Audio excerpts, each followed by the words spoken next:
Of all the drugs associated with athletics, none have captured the public's attention like anabolic steroids.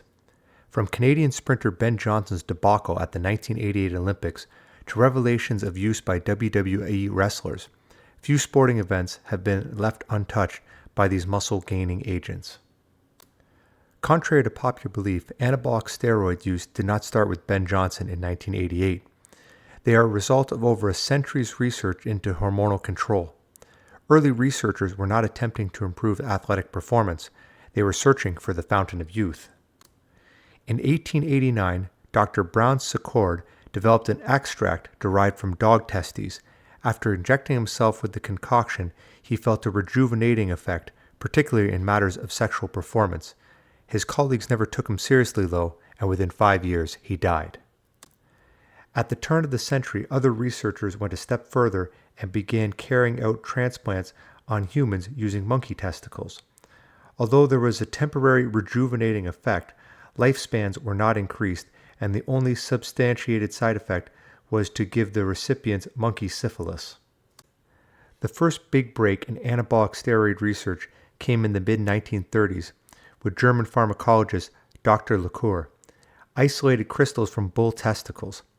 Dutch chemists gave the substance the name testosterone.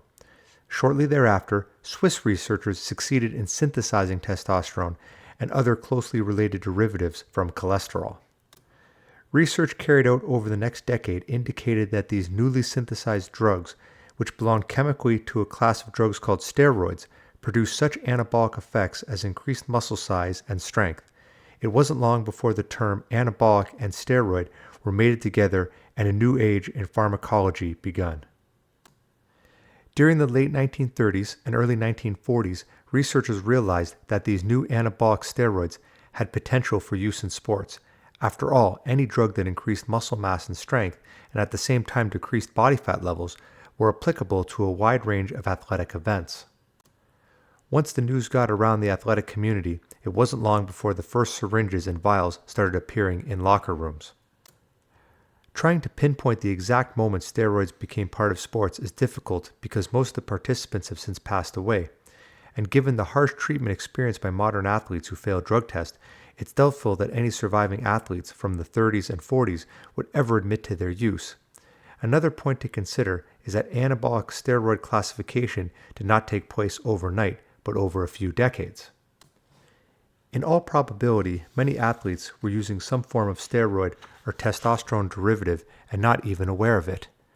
The first documented case of steroid use was in 1931 when 4 Swedish athletes admitted to using a product called Rejuven.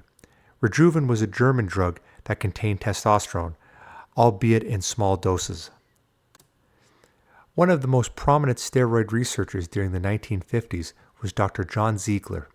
In 1954, while accompanying the U.S. weightlifting team to Vienna, Ziegler heard through the grapevine that Soviet athletes were using testosterone derivatives to boost their performance. And it wasn't just males, as Ziegler noticed many female athletes who revealed a degree of muscularization that could only be attributed to steroid use. After witnessing the effects the drugs had on Soviet athletes, Ziegler went back to the States and began to carry out his own research. His investigations carried out in the late 1950s were probably the first medically supervised studies ever conducted using athletes and steroids. Dr. Ziegler's research reached a climax in 1959 when he began examining the effects of the steroid Dianabol on California weightlifters. Ziegler's satisfaction of achieving hard data was quickly erased when he discovered that some of his research subjects were taking up to 20 times the recommended dose. After Ziegler terminated his studies, he was heard commenting, "I lost interest in fooling with IQs of that caliber." The first reported use of anabolic steroids among bodybuilders was by former Mr. Universe Bill Pearl. In an interview with Muscle and Fitness magazine in June of 1987, Pearl told of having his curiosity aroused by Dr. Arthur Jones, inventor of the Nautilus line of exercise machines. In 1958, Dr. Jones told Pearl of the secret chemical the Soviets were using.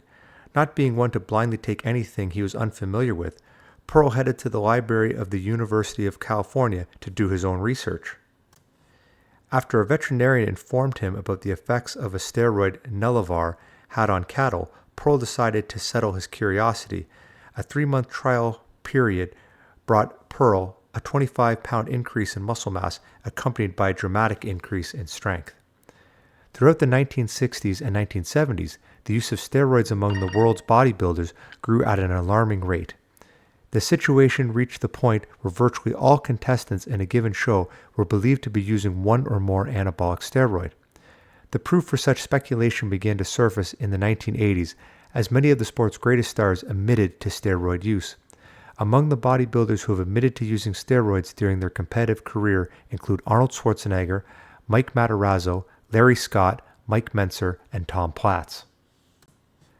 After the isolation of testosterone crystals in the 1930s, scientists began to work on developing derivatives that would maximize the anabolic growth-promoting effects and minimize the androgenic masculizing effects. Since complete dissociation of anabolic to androgenic effects is not possible, most of the available anabolic steroids act in the same manner as testosterone. The above molecule consists of 3 6-sided rings joined to 1 5-sided ring. Even though they are not written in, at each corner there is 1 carbon atom. In some respects, scientists are like secretaries and they prefer to use a shorthand to make things simpler. For classification purposes, each carbon is numbered from 1 to 19. This whole structure represents 1 molecule of the particular drug and is called a steroid molecule. Although other side groups, attachments of atoms to 1 or more of the carbon atoms, may be present, all of the popularity used steroids contain this basic steroid molecule or nucleus.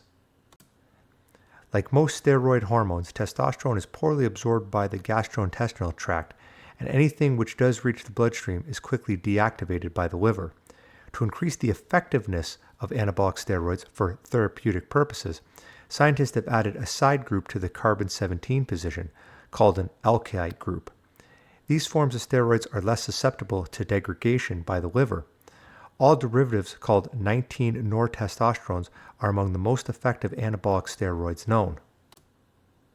They have great anabolic properties and small androgenic properties.